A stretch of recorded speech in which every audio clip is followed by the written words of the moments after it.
Hello summoners and welcome back to the Mobalytics patch 8.8 video tier list. Today we're going to be going over patch 8.8, which includes a few really cool things such as the LeBlanc revert, some changes back to Ahri, and a couple new interesting changes. Last patch for top lane, we saw the introduction of the reworked Irelia, and we pretty much thought that she was an A or a B tier champion, and for the most part we were spot on. She did receive some nerfs / buff changes on this patch, and they're interesting to note that she can now reset a little bit easier on minions, allowing her to stack up her passive better and then look for trades in lane. But overall, some of her stuff was nerfed, especially to her ultimate damage and cooldown, but mostly what you should be looking at is that she's a pretty decent top laner. I genuinely don't believe that Irelia is broken or overpowered. I think she's just a very strong champion at the moment, and with these changes, maybe she's exactly where she belongs.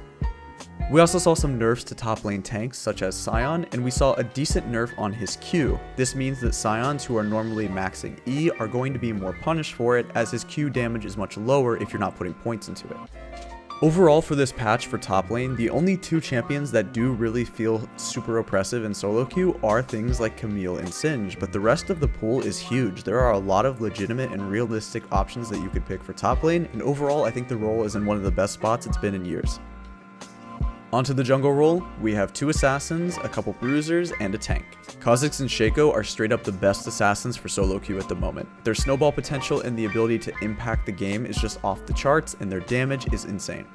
The proof or the logic behind why these champions are so good is not only are their one tricks able to be successful and get to the top of the ladder, but the general population, even having a very high play rate, is still able to keep these champions at a good win rate. When Kha'Zix is one of the most picked, most banned, and highest win rate junglers, it just means that he's a great champion for solo queue, and honestly the Shaco one tricks are doing very well at the moment, being able to reach the top of Challenger.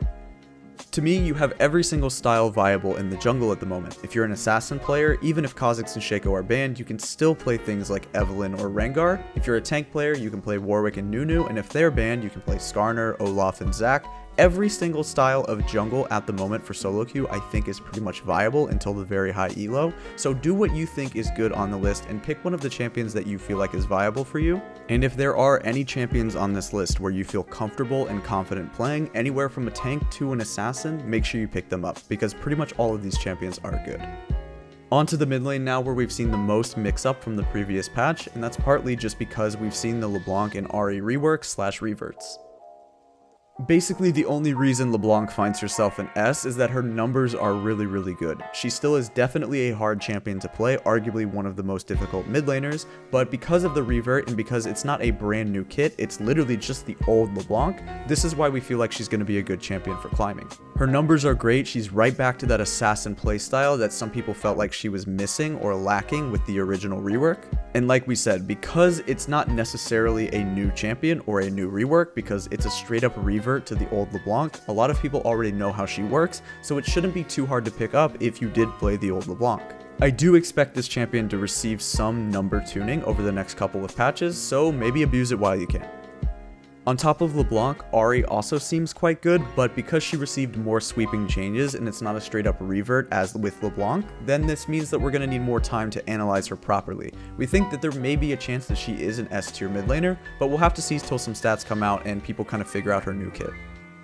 As for the rest of the mid lane pool, you still do have these roaming style champions and champions who want to impact the map, such as Twisted Fate or Talon, but control mages and anything that really just allows you to wave clear and be a solid rock in the mid lane still seems to be pretty good.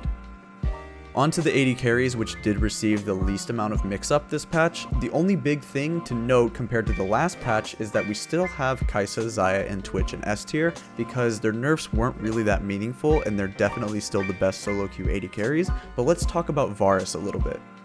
In one of the most interesting and unique ability updates we've seen from Riot, they've given Varus an active on his W, which looks really cool. Varus can now use his W as an active, and it has a 40-second flat cooldown, and what it does is it applies a much stronger damage and execute modifier to his Q. All in all, the on-hit build, the Rage Blade into Hurricane into Nashers, and even the AP build was nerfed slightly due to the passive damage being reduced on his W, but maybe the poke Varus build, if you remember the lethality, Legolas, sit as far back as you can and poke with Q, that build might come back. We have placed him down a tier in order to compensate for the fact that there's going to be a lot of unique testing and builds coming out for Varus, and we're just not sure that players, for the most part, will be able to figure out exactly what to do yet, but keep an eye on him. He might actually become an S tier champion in a few patches or a few weeks once people figure out what the best build is. Lastly, for support, in S tier, we have 3 enchanters, and then the rest of the pool is kind of all over the place. The reason that Lulu and Soraka are actually lower on the list compared to these 3 enchanters is simply that these enchanters are more successful across more elos and in higher elos. All 3 of the enchanters, Nami, Janna, and Sona, have their own unique strengths. For Sona, she has the best scaling of all the enchanters and has absolutely one of the best late games of any support. For Nami, she's arguably right now the single best laning support in the game. The amount of healing, damage that she gives to her allies, as well as the bubble being very good, Nami has a fantastic laning phase. As for Janna, she continues to top the win rate charts and play rate charts because she's relatively easy to play, or at least she has a very low skill floor, which means that honestly she becomes one of the best solo queue champions to pick at the moment.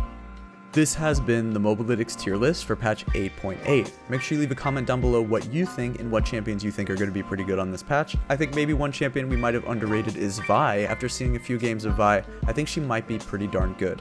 Anyway, let us know in the comment section down below, and leave a like and subscribe for more content like this in the future. We do tier lists every single 2 weeks when a new patch comes out. Follow us on all our socials, please, and check out the product at mobalytics.gg for your best way to get better at League of Legends. Anyway, thanks for watching, and I'll see you next time.